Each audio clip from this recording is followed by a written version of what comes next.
Welcome to Zooming In, a project of the UnPopulist. I'm Aaron Ross Powell. The Institute for the Study of Modern Authoritarianism, the nonprofit parent organization of the UnPopulist, recently fielded a survey to measure populist attitudes among Americans. The poll of 1,000 respondents was administered nationwide from November 17th to the 27th, 2023, as a supplement to the weekly America's Political Pulse survey produced by the Dartmouth-based Polarization research lab. Last week, the UnPopulist published the findings, and they're fascinating. I'm joined today by the survey's author, Tom Shull, polling director at ISMA. We dig into how the survey was designed, what it tells us about the state of American populism, and what questions still need answers. Let's start with methodology. And I ask about this because the results of any survey like this are the exciting part, the quotable, we found X, Y, and Z, but how surveys are conducted, how they're constructed, why the questions are chosen or worded is both, I think, in like a nerdy sense, really interesting, but also is critically important for people who are reading the results and trying to interpret them and trying to make use of them. So I don't want us to overlook that. So let's start with, how did this survey come about and how did you approach the broader question you were trying to dig into? In terms of how it came about, I think there was always an interest, certainly for both Shika and me, entering this question of populism and from the earliest days of the UnPopulist, to kind of find out more, to better understand what constitutes a populist movement, what people are thinking. And so, in a sense, when we were looking at this survey, we were seeing it a little differently from the way others have approached it. So you can find some terrific online surveys of populism worldwide. There's a Timbro study. There's a study by Pippa Norris at Harvard looking at populist parties and the support that they get in various countries around the world. And Pippa Norris's study in particular is just wonderfully broad and extremely detailed and thoughtful in the way she went about it. In a sense, all of that looks at the supply side. It looks at who is providing an opportunity for populist movements to gain political traction. What we were kind of interested in is something that was sparked by the reading we'd done on populism generally, which is, what is it that people who follow a populist, quote unquote, populist leader or vote for a quote unquote populist party, what is it they're feeling? What is it that they're thinking? And so as we approached this, we were kind of asking ourselves, what can we find out about the folks who in one sense or another might be considered populist? And how are we defining that term? Because populism is a somewhat contested, certainly not entirely clear term. So if you're trying to seek these people out, how do you find them in the first place? Now, that is exactly the question. And it's one of the reasons that a lot of times in survey research, people do focus on the supply side rather than on the demand side. And at this point, there's been enough work within the academic community to try to distinguish what you might consider populism from simply having a popular candidate who connects well with people and maybe takes some views that are a little unconventional or that aren't necessarily favored by the country's elites. And what we saw was that in general, if you looked at summaries of the research, if you looked at some of the folks who had done work in this area, there were kind of four different dynamics in play. And we looked specifically at three of those. And there were two reasons that we did. And I just mentioned these very quickly because you were interested in the methodology. And then I'll go on to what those are, okay? The reason that we looked at three of the four was partly the amount of room we had in the survey. This survey was essentially piggybacked or added as a supplement to the America's Political Pulse survey that's conducted weekly by the Polarization Research Lab at Dartmouth. And there are only so many extra questions you add to a survey of that size. So that was one constraint we were working under. But in fact, there was another kind of reason for focusing on these three areas. And that is that they were three areas where you could ask roughly the same questions in good conscience of people on both the quote unquote left and quote unquote right, or amongst Republicans and Democrats, or however you wanted to look at it. You could look at these three dynamics in particular and feel that you could get a fairly reliable answer that pointed you towards populists on either side of that kind of political divide. So, what were those areas? What were these things that are kind of looked at within the academic literature as being common to populism per se? One of them is that you have a kind of extra or special connection, a direct connection between a populist leader and the populist followers. And sometimes it's expressed through a connection that they see with that populist leader, him or her, or with their agenda, their policy agenda. And they experience a sense that this person, this leader, understands them more uniquely in a way that other leaders, other politicians do not, and is willing to fight for them in a way that other leaders or politicians are not. So there's that kind of, what I want to say, kind of an unusually strong and different special connection. Another is that what you see commonly in populist movements is that populist followers will see themselves as, in some sense, victims of, or certainly dissatisfied with the nation's elites. Okay, now typically those are the elites in government, but sometimes they are outside of government. They may be cultural elites, business elites. It's going to depend on that particular country's situation and culture. But they see themselves in some way as oppressed or harmed or ignored by these powerful elites in ways that act to their detriment against their interests. And then the third of these is that essentially because they're looking at the populist leader as understanding them, fighting for them, having a special agenda, and who's going to take on these elites, they typically want to see action. They want to see action in the government to make sure that something gets done. And that makes them more amenable to the idea of violating various liberal democratic norms, constraints on executive power, things that get in the way of getting things done. So those were the three things that we tested for both people who said they would vote for Donald Trump if the election were held tomorrow, and the people who said they would vote for Joe Biden if the election were held tomorrow. Now, this fourth area that we also tentatively explored is a question of what I guess I would call a social other.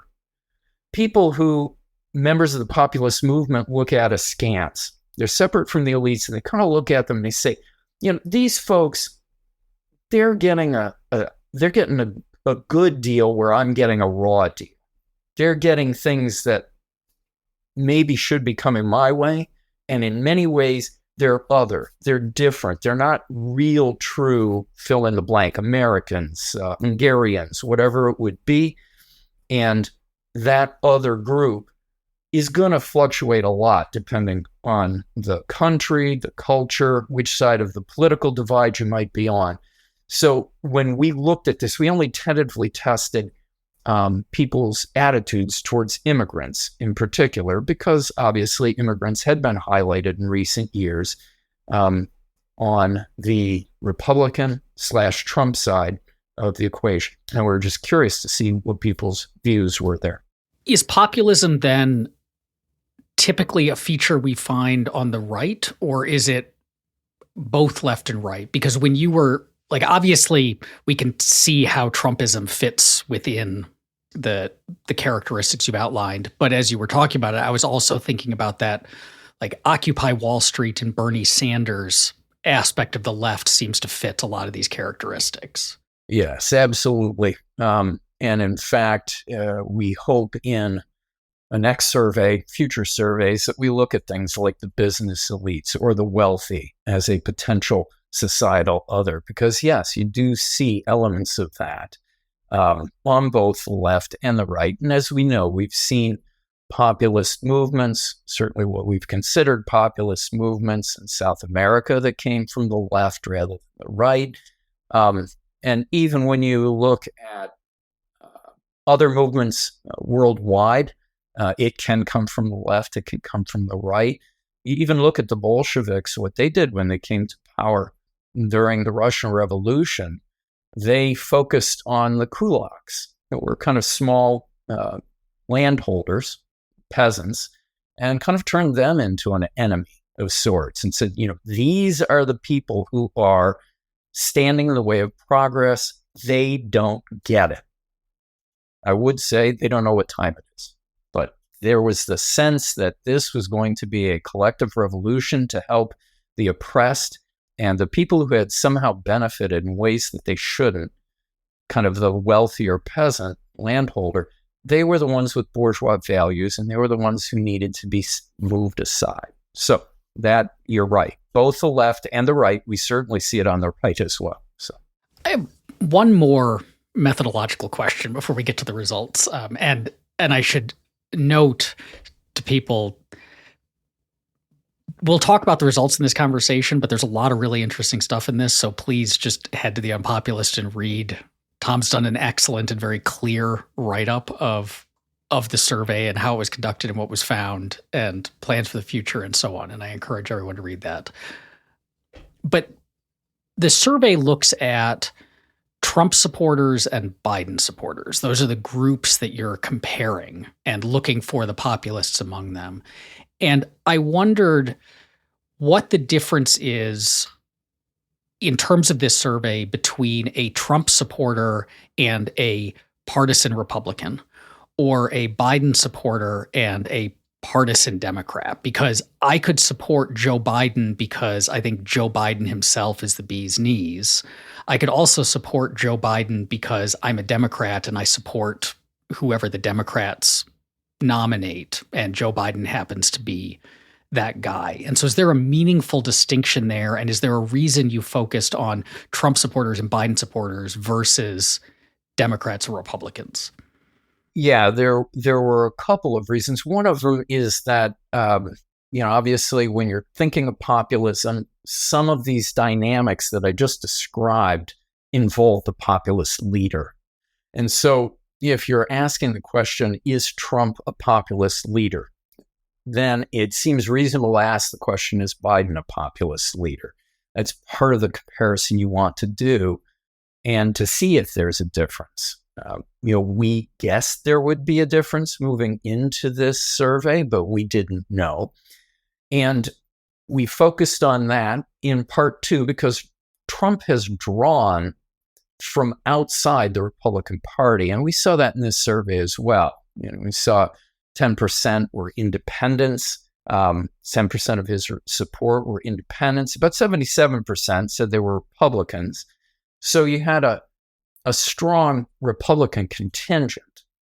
And if you were to go through and look at the Republicans and how they respond versus how, say, Trump supporters respond, you're not going to see really large differences, but you will see some. Again, we chose to focus primarily on the supporters for Donald Trump and the supporters for Joe Biden, and gave less emphasis to those who were, say, voting out of party loyalty for the candidate, or who looked and said, look, I'm voting for this guy because the other guy I really don't like and I don't want him to win. And, just briefly, let me drop this in. When you look, and this is, I think, one of the reasons that a lot of people are concerned about, Joe Biden's campaign right now. In our survey, about 70% of the people who said that they would vote for him if the election were held tomorrow said they would do it out of party loyalty or because they did not want Donald Trump to win. Okay. So you get less than half of that for Trump. Instead, for Trump, about 54% of them said they did it because they support his policy agenda, right? So there is a distinct difference there in how people are relating to Biden. It's more impersonal than they are to Trump, where they said, half were saying the policy agenda and then responding in a very positive way to a follow-up question about he's the only recent candidate who understands us. He's the only recent candidate who will fight for us. You saw higher numbers of Trump supporters strongly agreeing with that statement than you did for Biden supporters. I know I said we would get to the results, but that raised one question that was in the back of my mind through a lot of this, which was, so that particular finding was surprising because it does seem like the people who say they support Trump, the way they present themselves is as fans of Trump. And we see Ron DeSantis basically trying to run as a bundle of Trumpist policies, but dialed up. And he's not been doing, he came in barely second place in Iowa, which was this week as we're recording this.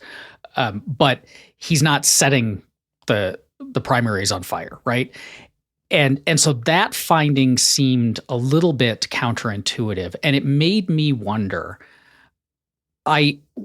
whenever interpreting surveys, I always wonder about what is called social desirability bias, which is the person answering the survey isn't just necessarily answering what they actually believe, but also what they're comfortable telling either the in-person person that is surveying them or the online survey. So like if you poll people saying, do you think that interracial marriage is okay? The numbers are in like the high 90%. But it is likely that a chunk of that is people who don't like interracial marriage, but don't feel comfortable admitting it because they know that it makes you look bad. It is, so you desire to be socially liked, so you're not going to say things that you think are going to make you unliked. So you're in a sense lying to the poll. And I wonder, how do you deal with that in a context where it is, especially among kind of the elites, it's seen as very low social desirability to be fanatically pro-Trump himself. So maybe saying, I'm not really into the guy, but I like his policies is kind of a way to signal support. Yeah, no, this question actually came up almost immediately from a couple of the readers of the article on the UnPopulist website. And I think it's a absolutely reasonable question to raise. Obviously, you always have a social desirability component, not just when you're dealing with human beings in surveys, but when you're dealing with human beings in general. Social desirability, it helps make sure that we think before we speak and before we act, and helps us get along through the course of our day. So while it's tempting to always see it as a negative thing, if you're in polling and survey research, it has its positive values. But to answer more directly, there are a couple things I would say, in fact, maybe four. One is that you have this as an online survey. And I think what we've definitely seen over the past 10 to 15 years is that social desirability does not seem to affect people in the same way when they're responding online, when they're acting online, than it would if they're acting face-to-face. And years ago, when I was working with the Peter Hart and Bob Teeter team working on the NBC Wall Street Journal survey of public opinion and other major polling projects, we were having people call on the phone. And I think social desirability gets very awkward. Someone asks you an awkward question of the kind that you just raised, like interracial marriages. You've got a human voice on the other end, and you're very aware that there's a human being who may be judging you, and social desirability is an issue. When I'm looking at a screen and I'm just clicking dots and I'm guaranteed anonymity, we've seen people obviously say things on Facebook, on Twitter that are probably much more aggressive and hurtful than what they would say if they were talking to that same person. So that's one. I think, let me quickly touch on a few other points.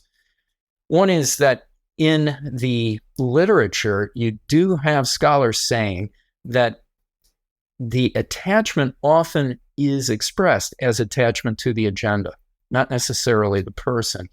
And, there are reasons for that. And I'll go into a third reason. If you think about this in your own personal life, when you've listened to, maybe it's a politician, but it could be an economist, a sociologist, a philosopher, maybe it's just a political intellectual who really struck a nerve with you, who impressed you with their insights.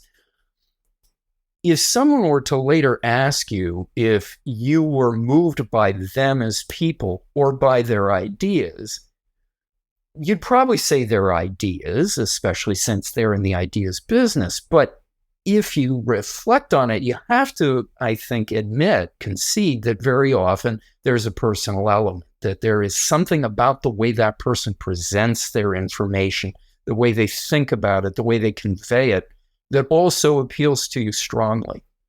And I think you're probably seeing a fair amount of that in the populist movement.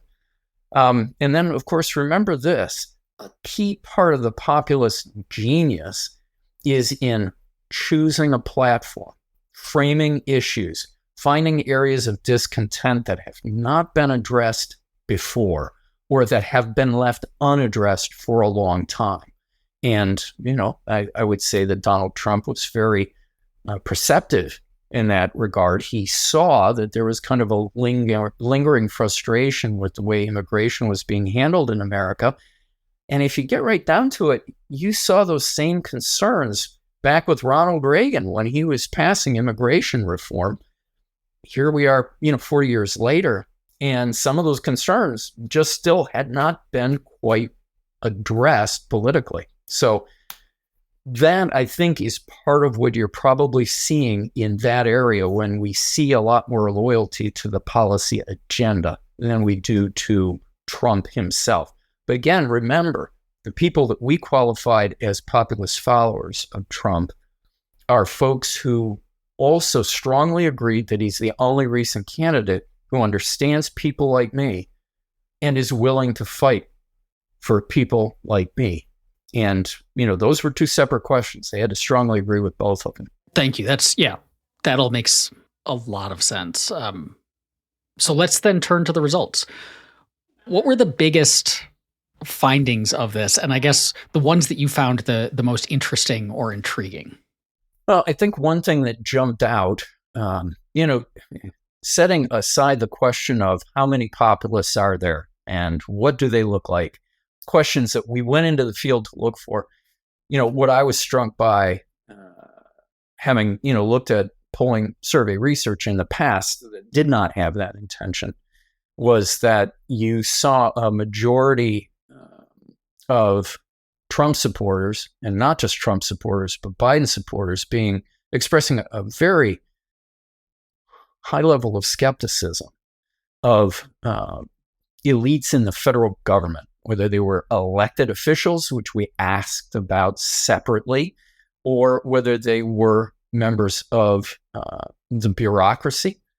And we asked about them separately as well. And you would think, given a lot of the talk about the deep state or the administrative state on the right, that you would find some definite resentment there or maybe harsh views.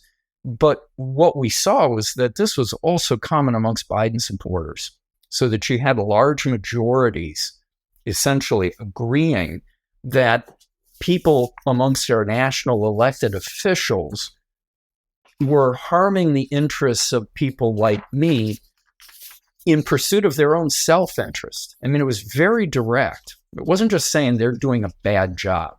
It was saying they're harming people like me by pursuing their own personal interests, their own special interests. And we saw that, like I said, amongst large majorities of both Trump and Biden voters. And maybe the only real distinction that I would draw is that it was marginally higher amongst the Trump supporters when you look at strongly agree and agree.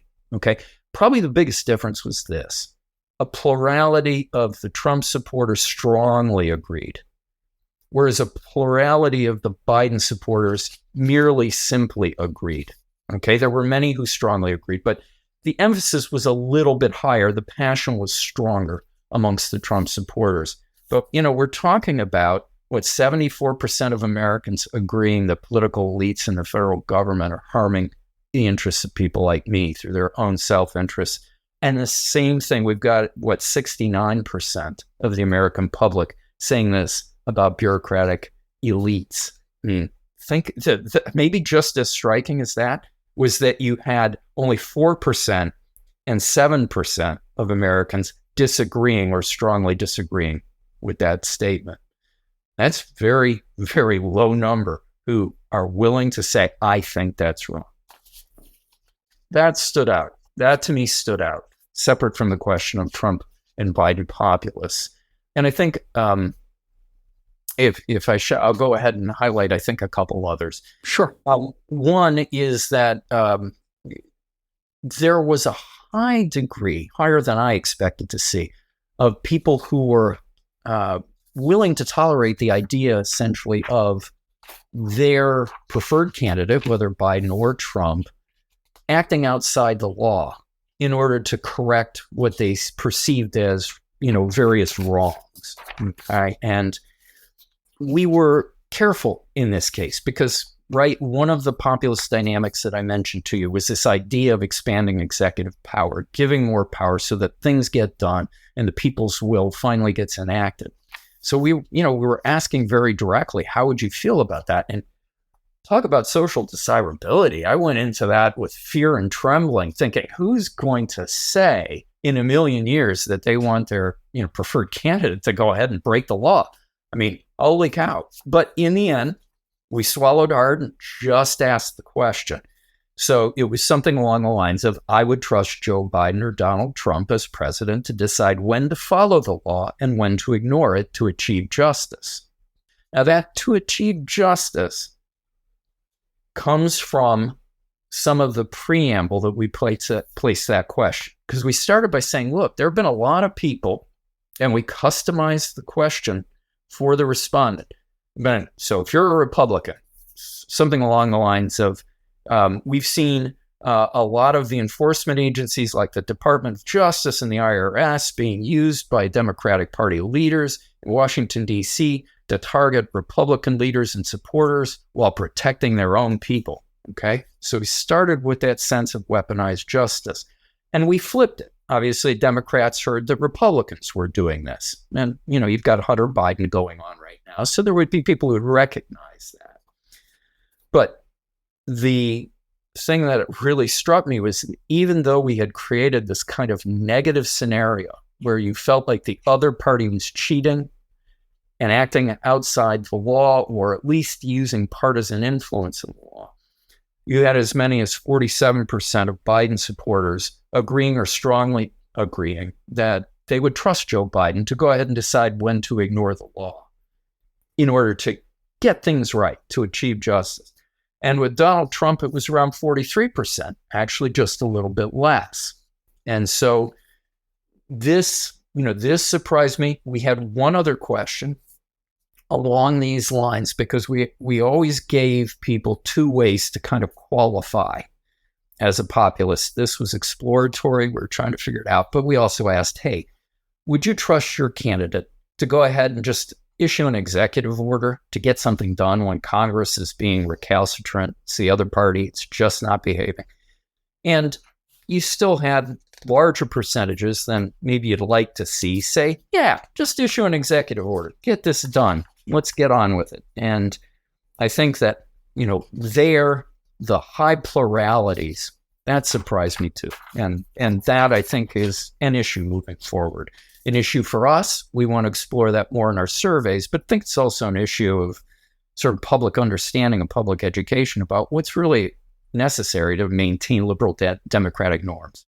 I'm glad you highlighted that pairing of findings about dislike for, distrust of elites and governing elites, and willingness to have your guy bend or break the law, because those stood out to me. And I was thinking about that and wondered how much obviously there can be very good reasons to be skeptical of the quality of our governing elites, of their interests. We could have public choice economics reasons for there's bootleggers and Baptist problems and log rolling and all of these reasons why Congress is dysfunctional and the incentives that exist in government. And you can have that kind of like clear-eyed picture of, politics without romance. And that's or you can see it as, I want to institute a white nationalist dystopia, and those liberal elites and their institutions and the presidents of the Ivy League are the ones who are preventing that from happening. And so I distrust them, and so that matters. Like, your reasons for distrusting matter. But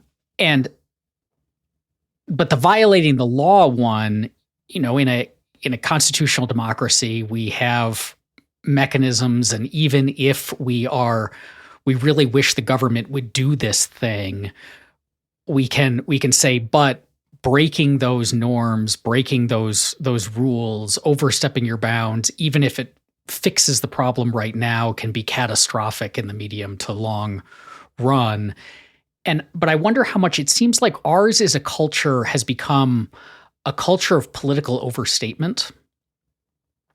That the way that you indicate that you care about a particular issue is by being incredibly strident about it, is by saying, no, this particular thing isn't just something we should care about, but it is the most important thing. And if we don't address it to my satisfaction, it will mean the end of the world. And you may not actually believe that, but that's like how you express the seriousness of your conviction. And so I wondered how much I want my guy to break the law was essentially that. Like, I don't actually want my guy to break the law, but like saying this thing is so important that like Biden should circumvent, or Obama should, sign an executive order, or Congress is so bad that maybe we actually have to do this. But again, that's another one of these ones where a lot depends on kind of what you're strident for, and so as far as like what we do about this, because I think a lot of what's interesting about this survey and the results of it is we want to defend liberalism. We see populism as a threat. Here is more information about the state of things. What do we do with it? How does this influence our strategy going forward? And so it seems like a lot of this ultimately kind of depends on like what people want from government and why. Like, I don't think the answer is just say like, well, you should always trust the elites. You bring up, I think, a very important point, and it is one that I addressed in the essay that we posted at the UnPopulist. Look, for any one of the things that I mentioned earlier, which is saying that elites have harmed the interest of people like me in pursuit of their own self-interest, let's take that for just a moment. You and I are both familiar with public choice theory, which kind of looks at some of the incentives that are faced by people working in a bureaucracy or people working in Congress for that matter. And the incentives sometimes do not behave in ways that we might expect them or want them to, right? Sometimes the incentive is to essentially support the interests of a special interest group for a variety of reasons. They're actually quite compelling, and that I may, as a public official, find convincing. And so I move forward with those in a way that I might not if I were simply responding to what my constituents wanted, or if I were simply responding to what I would have thought was the right thing to do.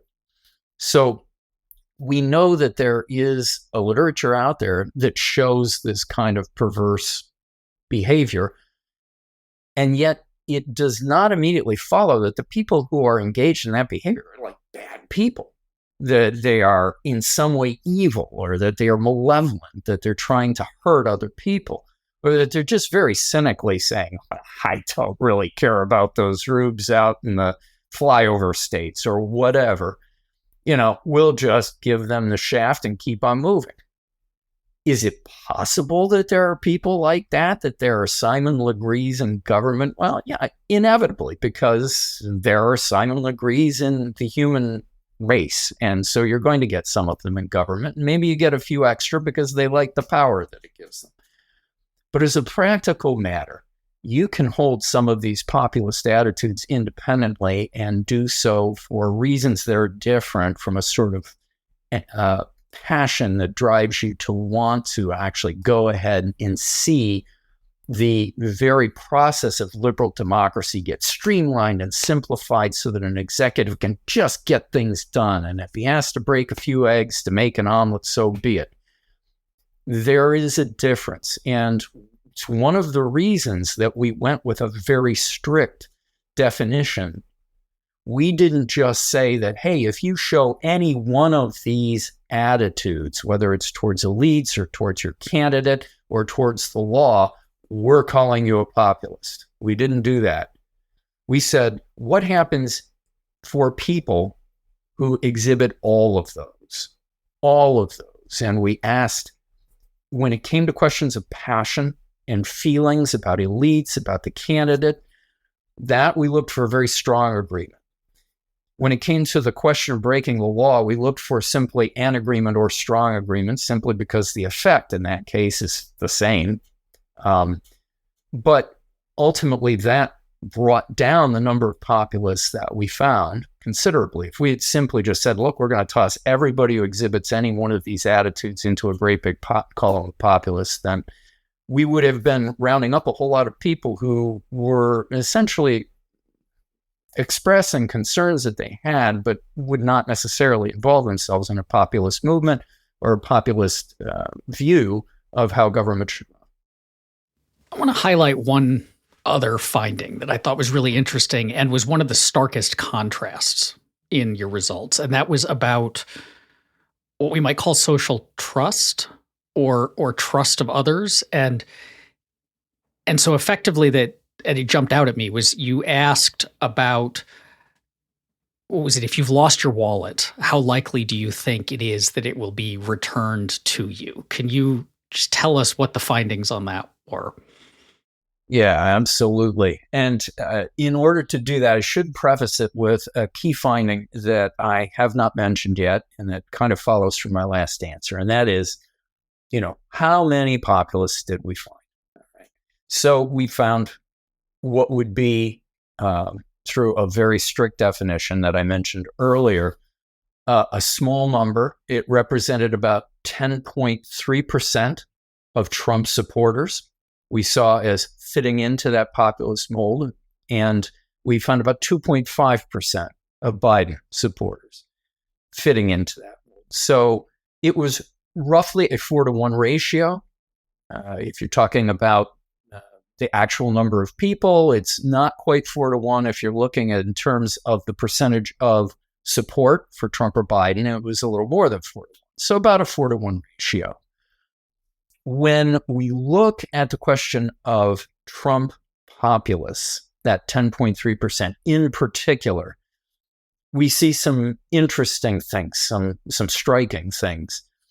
And one of them was on this question of general trust. Okay, so do you think your wallet or your valuables would be returned to you if it were found by a stranger? All right. This question actually was part of the America's Political Pulse survey. That was the larger survey we were piggybacked on. And that question typically got about 34% of Americans to say, yeah, I think I would get my wallet back. Yes, I think I would get my valuables back.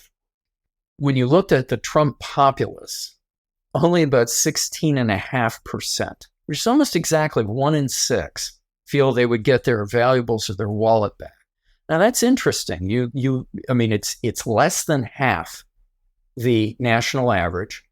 But I started immediately digging around and looking. It's like, are there other people who feel this way? Well, Trump supporters as a whole, about 30% do. It's almost twice as many as the Trump populists. And if you looked at Biden supporters, they're around 40% thinking that. And Biden populists, interestingly, are up around 48%. saying they would get it back. So there's a very different outlook on the world amongst the Trump populists. And you also see very, very high percentages of them saying that they don't believe that government authorities would treat them fairly. That's up at 70+%. I don't believe that if I called about a public service to complain, I would get a response. That's over 70%, 70% plus. And if you ask the question of whether they think a member of Congress would accept a bribe, over 70% think that that's likely. It's very likely. Okay. These are just expressions of a real concern about, obviously, can they trust the government? Can they trust other Americans? Very, very low, extremely low. And I looked for other groups, like I said, and just didn't find anyone who really approached that level of skepticism about other Americans. I found that absolutely fascinating, in part because you can interpret it in a lot of very different ways. So you can say, are they analogizing from their own experience, in the sense that this reflects that the communities that the hardcore populists live in are less trustworthy. The people within them behave in untrustworthy ways. They don't have the kinds of social connections. And so they simply think the world outside their immediate community must work the way that they see their community working. Or could it be their community is high trust, in the sense that I think the people, if I dropped it on the block over, it would probably get returned. But my nonstop media diet of everything outside your door is scary has convinced me that basically the whole world outside of my community is an untrustworthy, evil place where everyone is dishonest. And going to the what do we do about it? How you address how you address this problem, because this does seem like a problem, and my guess is a very motivational one in how their politics manifest. That the solutions to that look rather different. That is a great question. Great question for future research. I think that we have to take both of those possibilities seriously, and it's possible that it's both at the same time. You have, for instance, from from having interviewed Stephanie Moravchik and John Shields, the authors of Trump's Democrats, that these communities that they studied so closely, that had been absolutely rock-solid bastions of Democratic support for decades, in one case since the Civil War, and that flipped for Trump when he ran for president, one of the things you saw in those communities was a very, very strong sense of local community. And they believed in and supported the members of their community, absolutely to the exclusion of the people just one county over, one city over. And so there may be a definite component of that acting on this question of general trust. And then, another thing that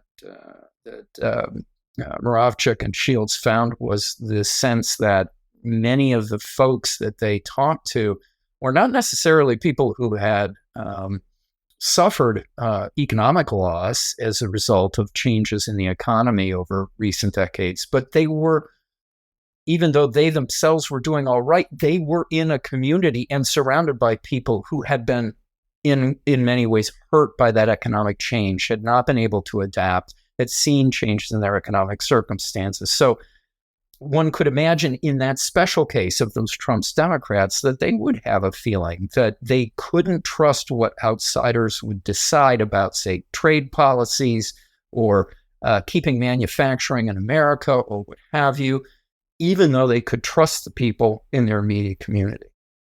We're running out of time, so let me give you as a final question. You've done this survey. It's raised a lot of really fascinating, it's produced a lot of fascinating results. It's raised a lot of really intriguing questions. So what's next? Well, there are a good number of things that are next, but I'll tell you what one thing we will be looking at in particular is that question of the fourth dynamic I mentioned. Who might represent that societal other? And this allows me to also mention a couple of things about this survey that haven't brought up so far. One is that we saw very high levels of what's known as effective political polarization from both the Biden and Trump populists. Now, what is that? It's actually a question asked on the America's Political Pulse survey. They ask you to rate your party on a scale from 0 to 100. Then they ask you to rate the other party on a 0 to 100. And this is only for Republicans and Democrats or people who lean that way. And we have seen in the past very high levels of polarization. What they do is they simply take the difference between those two. If you consider your party a 100 and you consider the other party a 0, then the difference is 100. And typically you're going to see things in the 50s. And it's pretty darn widespread, whether you're talking about it by race or gender or income or education. And it kind of looks pretty even across that. But then when you look at these Trump populists, these Biden populists, suddenly it jumps up. It jumps up by over 40%. And it's statistically significant. The difference between Biden supporters in general and Biden populists, a statistically significant difference at a confidence level of 95%. You see these differences, instead of seeing things that are like a 50-point difference, suddenly they're in the mid, sometimes high 70s. Okay, so that's one thing. This suggests that maybe the real resentment, and this won't come as a shock, but it's something we want to test, is really towards the other side. The societal other is those guys on the other side that I can't trust, who go out of their way. They get special breaks from the elites.